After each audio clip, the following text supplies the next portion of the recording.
আমার হাবিব সাল্লাল্লাহু আলাইহি ওয়াসাল্লামের হক তোমরা আদায় করো। তার কাছে ক্ষমা, যদি আমি আল্লাহর কাছে ক্ষমা চাইবে, আপনি যদি তাদের ক্ষমা করে দেন, আপনি যদি তাদের সুপারিশ করেন, তাহলে আমি আল্লাহকে পাবে ক্ষমাশীল দয়ালু হিসাবে।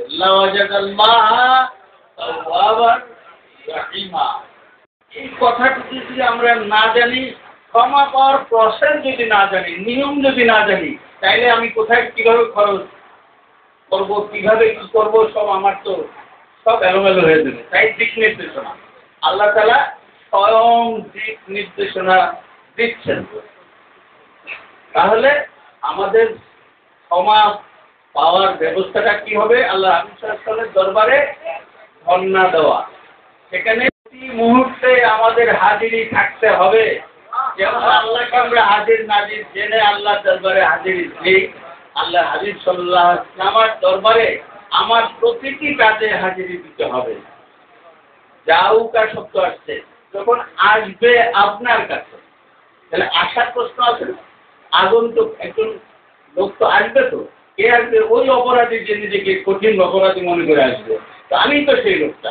আমি নিবেদন করতে পারছি যিনি রাহমাতুল আলামিন, তিনি দয়া, তার কাছে নিবেদন করতে পারছি আমাকে ক্ষমা করে দেন। আল্লাহ তাআলার থেকে ক্ষমার ব্যবস্থা করে দেন। আমিন আমিন। এই জন্য আস্তাগফিরুল্লাহ, আপনি ক্ষমা করে দিলে বন্ধুর হক মনে রাখতে হবে। আল্লাহ হাবিব সাল্লাল্লাহু আলাইহি ওয়াসাল্লামের হক আদায় করতে যা যা দরকার, তার প্রথম হলো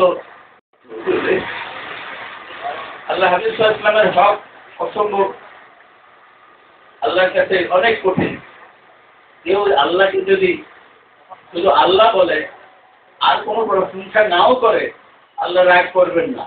কিন্তু বন্ধুর নাম মোবারক যে কোনো রকমের উচ্চারণ বা শোনার সাথে সাথে বা লেখার মধ্যে দেখলে যদি দরুদ শরীফ না পড়ে, তাহলে তার প্রতি প্রথম লানত হইল সে বকিলের। বকিলের হয়তো অনেক ক্যাটাগরি থাকবে, যারা আল্লাহর হাবিব সাল্লাল্লাহু আলাইহি ওয়াসাল্লামের নাম মোবারক শুনলে দরুদ শরীফ পড়ে না, ওই বকিলদের জন্য একটা নির্দিষ্ট কাতার হবে। কি এটা আমার বিশ্বাস। তাইলে তার চিহ্নিত করা লাগলো না। এক কথায় বোঝা গেল যে এগুলো আমার বন্ধুর নামে দরুদ শরীফ পড়ে নাই। এর তো আর কোনো কিছু দরকার নাই।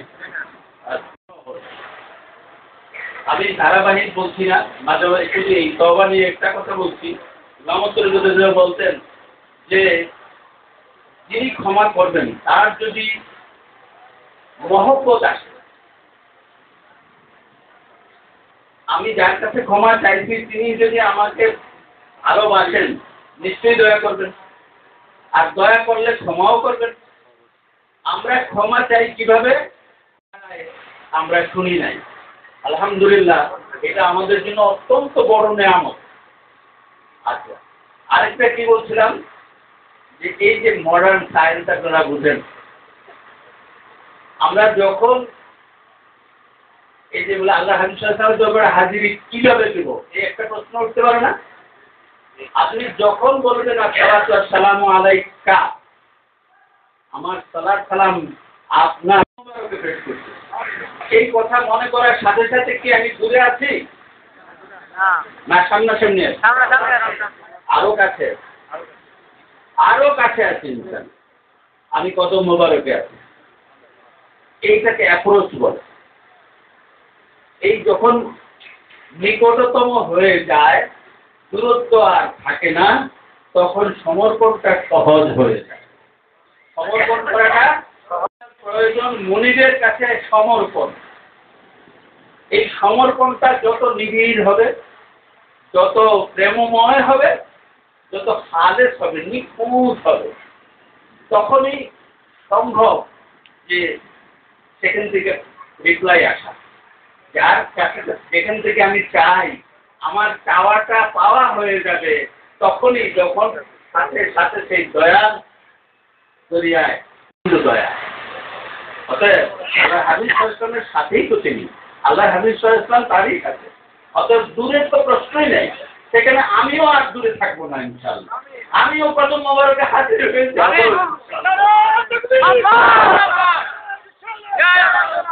আমাদের কাজ হলো যে সব সময় আল্লাহর রাসূলের পাশে গোলামিতে থাকা, মহব্বতের সম্পর্কটা। তিনি যদি একজন উম্মতের দিকে তাকান তাহলে আমার দিকে একজনকে যদি দয়া করবেন আমার বিশ্বাস থাকতে হবে আমার দয়া করছেন, আল্লাহ করতেছেন। আল্লাহ তাআলা সেই ব্যবস্থা আমাদের করে দেয়। আল্লাহর বন্ধুকে আমার জন্য রাজি করে দেয় এবং আল্লাহ নিজেও রাজি হয়ে যায়। তখন আমি আল্লাহ হাদিস সাল্লাল্লাহু থেকে আমি দূরে আর নাই ইনশাআল্লাহ। এই অবস্থাতে কি হবে, যখন আমি নিজেকে সাপোর্ট করে দিতে পারছি, আত্মসমর্পণ করতে পারছি, তখন আল্লাহ তাআলা তো এমনই দেখার সামিউম বাসীর বলে না, তারপরে সেখানে যে এই যে কথাগুলো দেখে শুনে তিনি সব এই নিকটতম হয়ে পূর্বত হাসিল করে সান্নিধ্য লাভ করেই আল্লাহ তাআলার কাছে যাওয়ার ক্ষমতা আমার অধমের নাই। আমি অধম সেটা সাহস করতে পারি, কিন্তু একটা গোলামও যদি একটা গোলাম প্রিয়জন বন্ধু কেউ সাথে যদি আসে তাহলে তাদের স্থান যায় কিনা? আমি তো তার গোলাম হতে চাই। যারা আল্লাহর গোলামি সরাসরি চায়, সরাসরি মুনিবের তরফ থেকে যিনি দায়িত্বপ্রাপ্ত তিনি আমার মুনিব। তাকে ভালোবাসলেই আল্লাহকে ভালোবাসা, তার রেজামন্দি আল্লাহ রেজামন্দি।